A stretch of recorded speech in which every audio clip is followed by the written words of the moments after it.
Қайырлы күн достар. Бүгін сіздермен палау пісіретін боламыз. Видеоны қарамас бұрын менің каналыма тіркеліп, қоңыраушаны басуды ұмытпаңыз. Өткен жолғы видеомда Ислам Мадалиев атты оқырманым пікір қалдырған болатын. Сол кісінің сұрауы бойынша бүгін палау пісіруді жөн көрдім. Ол үшін бізге ет, сәбіз, сұйық май, су, жуа, тұз және де күріш керек болады. Ең алдымен қазанымызды отқа қойып, ішіне май құйып қыздырамыз. Қызып тұрған майдың үстіне етімізді салып, қызарғанша жақсылап қуырамыз.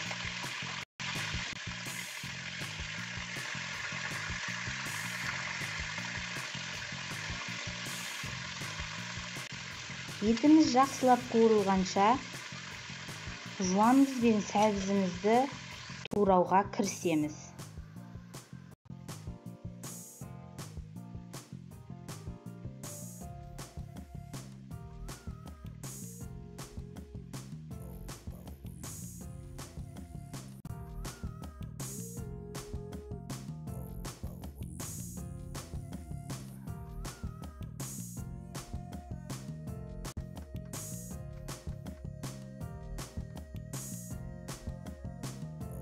Қазанымызға жуа, тұз, сәбіз салып, қасықтың көмегімен араластырып, қазанның бетін жауып қоямыз.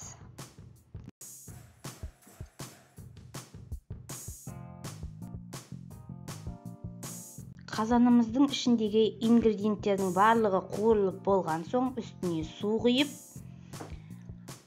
қазанның ішіндегі су қайнағанша газдың астын қатты қоямыз. Қазанымыз қайнап болғаннан кейін газдың астын жай қойып, жарты сағатқа қайнатамыз. Жарты сағаттан кейін қазанның қақпағын ашып, ішіне күрішімізді жақсылап жуып саламыз. Қазанымыздың ішіндегі суды күріш өзіне сіңіріп алғанша қазанның астындағы отты барынша күшейтіп қоямыз.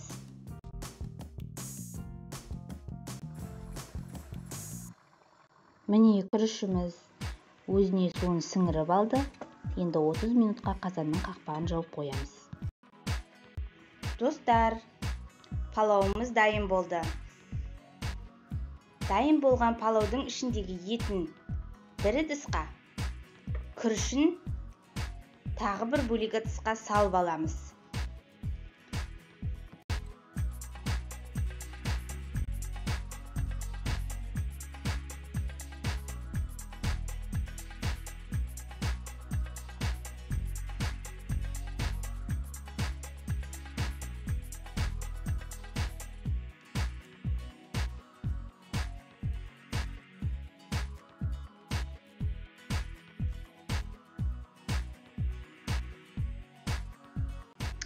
Палау өте керемет, дәмді болып шыққан.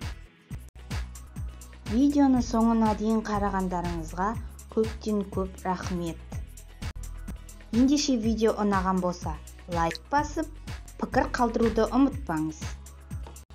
Сіздермен бірге болған Абайдың Айнұры, келесі видеоларда кездескенше.